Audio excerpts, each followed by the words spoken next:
ஒருத்தரோட உண்மையான முகத்தை நம்ம எப்படி கண்டுபிடிக்கிறது?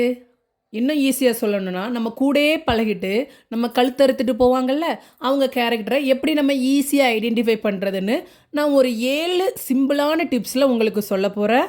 வீடியோ ஃபுல்லும் ஸ்கிப் பண்ணாம பாருங்க. வாங்க வீடியோக்குள்ள போகலாம்.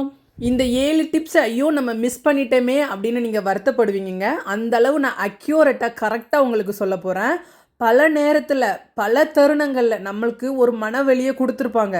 இனி இந்த டிப்ஸ நீங்க ஃபாலோ பண்ணி, அந்த மாதிரி மனவலி வராம நீங்க உங்கள நீங்களே காப்பாத்திக்கலாம். பார்க்கலாமா? ஃபர்ஸ்ட்டு தேவைக்கு அதிகமா ஒருத்தவங்க நம்மகிட்ட வந்து நம்மள பத்தியே புகழ்ந்து பேசுறாங்க. நம்ம ஃபேமிலிய பத்தி ரொம்ப ரொம்ப புகழ்ந்து பேசுறாங்க. நம்ம பசங்கள பத்தி சொல்லவே வேணாம். அவன் அப்படி படிக்கிறான், ரொம்ப தங்கமான பையன், அவன் கேரக்டருக்கு வருமா அப்படின்னு நம்ம எதிரே பார்க்க மாட்டோங்க. தேவையில்லாம வந்துட்டு நம்மள பத்தியே ரொம்ப ஓவரா புகழ்ந்து பேசுவாங்க. நம்ம தான் ரொம்ப வெகுளியாச்சே, நம்ம மனசுல தான் ஒரு கள்ளங்கபடம் கிடையாதே.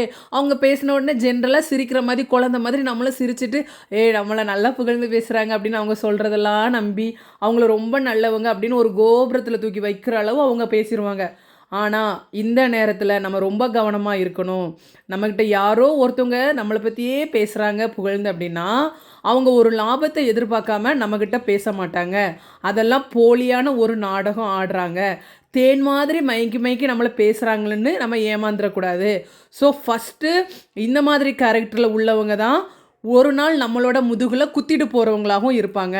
நம்மளோட வீட்டு ரகசியங்கள நம்ம வாயிலிருந்தே புடுங்கி ஈஸியா வாங்குறவங்களும் இவங்களா தான் இருப்பாங்க. ஃபார் சின்னதா ஒரு எக்ஸாம்பிள், நம்ம அவங்கள ஒரு இடத்துல வச்சுருவோம், ஹையான ஒரு இடத்துல. அடுத்து நம்ம என்ன பண்ணுவோம்? நம்ம வீட்டு ரகசியத்திலேருந்து நம்மள பத்தி, நமக்கு ஆல்ரெடி பாஸ்ட்ல என்ன நடந்து, ஃபியூச்சர்ல என்ன நம்ம பண்ண போறோம் எல்லாமே ஷேர் பண்ணிருவோம்.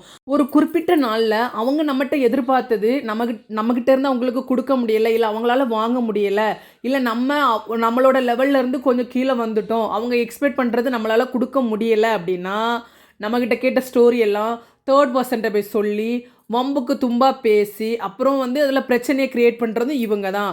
அப்பதான் நமக்கு தெரிய வரும் அவங்களோட original character, original face. So ரொம்ப அலர்ட்டா இருங்க. உங்கள ஒருத்தவங்க தேவையில்லாம புகழ்றாங்க அப்படின்னு சொல்லி வெகுளித்தனமா ஏமாந்துராதீங்க மக்களே. செகண்ட், மற்றவங்கள பற்றி எப்போவுமே குறை சொல்கிற ஒரு கேரக்டர் இருப்பாங்க இல்லையா, அவங்கக்கிட்டேயும் ரொம்ப கவனமாக நம்ம பேசணும். ஏன்னா நம்மக்கிட்ட வந்து அவங்கள பற்றி குறையா சொல்லி பேசுகிறவங்க நாளைக்கு நம்மளை பற்றி இன்னொருத்தவங்ககிட்ட பேசுகிற கேரக்டராக இருக்கிறவங்க தான் இருப்பாங்க. ஆனால் நம்மக்கிட்ட பேசுகிறப்ப நம்ம மேலே ரொம்ப பாசமாக, நமக்கு ஒரு முள் குத்துனா கூட ஐயோ அப்படின்னு கதறி அழுகிற ஒரு கேரக்டராக தெரிவாங்க நமக்கு. நம்மளும் என்ன பண்ணுவோம், அவங்கக்கிட்ட ரொம்பவே க்ளோஸாக, ரொம்பவே நம்மளும் இவ்வளோ பாசமாக இருக்காங்கன்ட்டு நம்ம அவங்க காட்டுறதுக்கு பன்மடங்கு நம்ம காமிப்போம். ஆனால் நம்ம அவங்க யாரை பற்றி பேசுகிறாங்களோ அவங்கள பற்றி ஒரு சில வார்த்தை விட்டுருப்போம்ல, அதை அப்படியே போய் 4-5 பிட்டு சேர்த்து அதே வீட்டில் போய் கோத்து விட்டுருவாங்க. அவங்க பேசுனது வெளியே வராது மக்களே. ஆனால் அந்த இடத்துல நம்ம தான் அசிங்கப்பட்டு இருப்போம். அப்போ நமக்கு தெரியும், நம்மக்கிட்ட இவங்க தானே ஃபஸ்ட்டு இந்த மாதிரி பேசுனா, ஆனால் இன்றைக்கி நம்மளை இங்கே கோத்து விட்டு இன்றைக்கி இவ்வளோ பெரிய பிரச்சனை ஆகிற அளவுக்கு க்ரியேட் பண்ணிட்டாலேன்னு அந்த இடத்துல நம்ம ஏமாறுற மாதிரி இருக்கும். ஸோ இந்த மாதிரி மற்றவங்கள பற்றி நம்மகிட்ட பேசுகிறவங்க வந்தாங்கன்னா நீங்கள் டோட்டலாக அவாய்ட் பண்ணிடுங்க. அவங்க பேசுனாங்கன்னா எனக்கு அந்த வீட்டு ஸ்டோரி தேவையில்லைன்னு சொல்லி அவங்கள மூஞ்சில் அடிக்கிற மாதிரி பேசி விட்டுருங்க. நிறைய ஃபேமிலி பிரியறதுக்கு காரணமே இந்த மாதிரி உள்ள ஆளாக தான் இருப்பாங்க. இது நானே ரியலைஸ் பண்ணியிருக்கேன். ஒரு தேர்ட் பர்சன் ஒருத்தனை நம்ம நம்பி ஷேர் பண்ணுவோம். அவங்க நம்ம யாரை பற்றி சொன்னோமோ அவங்கக்கிட்ட போய் சொல்லி ஃபேமிலிக்குள்ளேயே பிரச்சனையை க்ரியேட் பண்ணுறதுக்குன்னு ஒரு குரூப் இருக்காங்க. ஈஸியாக சொல்லணும்னா நாரதர் வேலை பார்த்துட்டு இருப்பாங்க. புரியுதுங்களாங்க? ஸோ ரொம்பவே அவேர்னஸாக நம்ம தான் இருந்துக்கணும். இந்த காலத்தில் யாரையுமே நம்பக்கூடாதுங்க. 3வது டிப்ஸு, அவங்களோட வார்த்தைக்கு மாறாக இருக்கும் அவங்க செயல்படுற விதங்கள். ஸோ அதை நமக்கு கவனமாக நோக்கணும். நம்மகிட்ட ஒன்று பேசியிருப்பாங்க, ஆனால் அவங்க செயல்கள் டிஃப்ரெண்ட்டாக இருக்கும். அவன் இப்படி தானே பேசுனான், அவன் இந்த வேலை பண்ணுற மாதிரி நம்மகிட்ட சொல்லலையேன்னு நம்ம யோசிப்போம் அதுக்கப்புறமா. சிம்பிளாக சொல்லணும்னா, ஸ்கூலில் நமக்கு ஃப்ரெண்ட்ஸ் ஒரு 4 பேர் 4 விதமாக இருக்கிறதுல ஒருத்தவங்க வந்து நான் இந்த பாடம் படிக்கவே மாட்டேன்டி, எனக்கு பிடிக்காதுன்னு சொல்லுவாங்க. ஆனால் அவங்க படிச்சுட்டு வந்து அந்த கொஸ்டின்லாம் ஆன்சர்லாம் கரெக்டாக பண்ணி நல்ல மார்க் வாங்கியிருப்பாங்க. பேப்பர் வர்றப்ப தான் நமக்கு தெரிய வரும். இதுதான் அவங்களோட சொல்லுக்கும் செயலுக்கும் டிஃப்ரெண்ட்டாக இருக்கும். இந்த மாதிரி கேரக்டர்களை நம்பவே கூடாது. அவங்க ஒரிஜினல் கேரக்டர் என்னதுங்கிறது அப்போ தான் நமக்கு தெரிய வரும். லைக் அவங்க ரொம்ப பொய் பேசுவாங்க, அதுதாங்க விஷயம். நம்ம தான் ரொம்ப கவனமாக இருக்கணும். ஒருத்தவங்களோட ஒரிஜினல் கேரக்டரை கண்டுபிடிக்கிறதுல நீங்கள் அவங்க ஒரு மிஸ்டேக் பண்ணியிருக்கிறாங்க, அதை வந்து நீங்கள் போய் சுட்டி காட்டுறீங்க. ஏன் நீ தானே இந்த தப்பு பண்ணன அப்படின்னா அதுக்கு பொறுப்பே ஏற்றுக்க மாட்டாங்க. அதுக்கு எதனா ஒரு காரணம் எங்கே இருந்தாச்சும் ஏதாவது ஒரு ரீசனை சொல்லுவாங்க தெரியுமா? எப்படி இந்த பிரச்சனையிலேருந்து நம்ம வெளியே தப்பிச்சு போகலாம், நம்மளை யாருமே அடையாளம் கண்டுறக்கூடாது, ஆனால் தப்பு அவங்க பண்ணியிருப்பாங்க, இதுலேருந்து எப்படி நம்ம எஸ்கேப் ஆகலாம், அப்படியே கிளவராக பேசுவாங்க தெரியுமா? நிறைய ஃப்ரெண்ட்ஷிப்புக்குள்ளே இந்த மாதிரி ஒரு கேரக்டர் இருப்பானுங்க.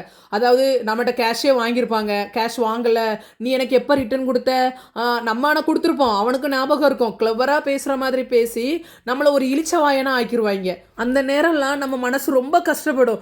என்ன இவனை நம்பி நம்ம ஒரு செயல் செஞ்சால் இன்றைக்கி அவன் தப்பே அவன் பண்ணிக்கிட்டு இப்படி பேசுகிறானே சம்மந்தமே இல்லாமல், அதுக்கு ஒரு 10 காரணத்தை அடிக்கடிக்கு வைக்கிறானேன்னுக்கிட்டு பயங்கரமான ஒரு மன வருத்தம் அடைகிற டைமாக இருக்கும். இந்த மாதிரி எப்போவுமே தப்பு பண்ணிட்டு தப்பை ஒத்துக்காத கேரக்டராக இருக்கிறவங்க கிட்ட நீங்கள் ரொம்பவே கவனமாக இருக்கணும்.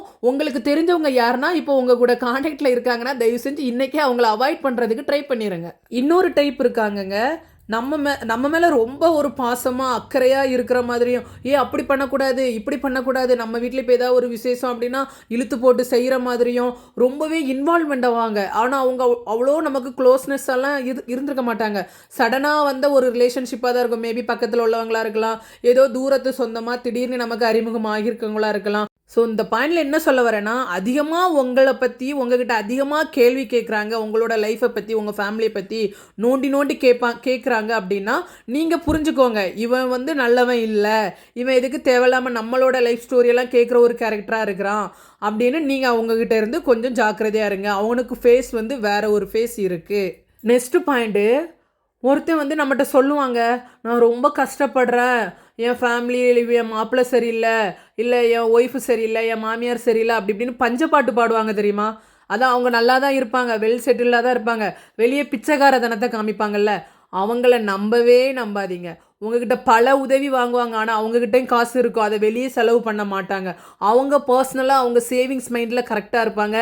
வெளியே வந்து கிழிஞ்ச துணியை போட்டுக்கிட்டு நல்ல ஒரு ட்ரெஸ்ஸு போட மாட்டாங்க, ஒரு மாதிரி ஒரு லூஸு மாதிரி தான் தெரிவாங்க பார்க்கிறதுக்கு. ஆனால் அவங்களோட ஒரிஜினல் முகம் வேறங்க. அவங்கள நம்பி நம்ம எதுவுமே சொல்லவும் கூடாது, பாவம் பார்த்து செய்யவும் கூடாது.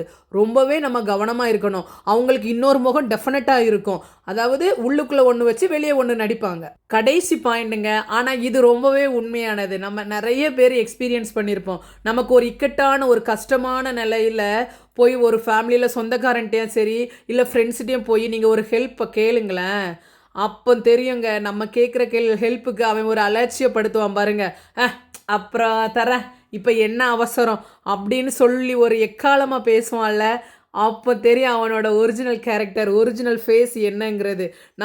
நம்மளே தோலை உரிச்சு காட்டுற மாதிரி இருக்கும், அவ்வளோக்கு ஒரு மனவலியாக இருக்கும் நமக்கு. அன்றைக்கி நம்ம நல்லா இருக்கிறப்ப நல்லா தானே சிரித்து பேசினா, இன்றைக்கி நம்ம ஒரு கஷ்டப்படுறோன்னு ஒரு ஹெல்ப் கேட்க போகிறப்ப இப்படி இருக்கானே, இதுதான் இவனோட ஒரிஜினல் முகமா அப்படின்னு நிறைய பேர் அவங்களோட பொண்ணு பையன் கல்யாணத்துக்காக ஒரு காலத்தில் நல்லா இருந்திருப்பாங்க, அவன் வந்து நல்லா இவங்ககிட்டலாம் வாங்கி ஹெல்ப்பில் அனுபவிச்சிருப்பான். அந்த ஒரு இதில் இவங்க போய் ஹெல்ப் கேட்குறப்ப அப்படி தூக்கி எறிஞ்சு பேசாமல் பாருங்க, அதுதான் அவனோட ஒரிஜினல் முகம். மறந்துடாதீங்க, ரொம்பவே கவனமாக இருங்க மக்களே இந்த காலத்தில். Tata bye bye. இந்த வீடியோ பிடிச்சிருந்தா லைக் போடுங்க.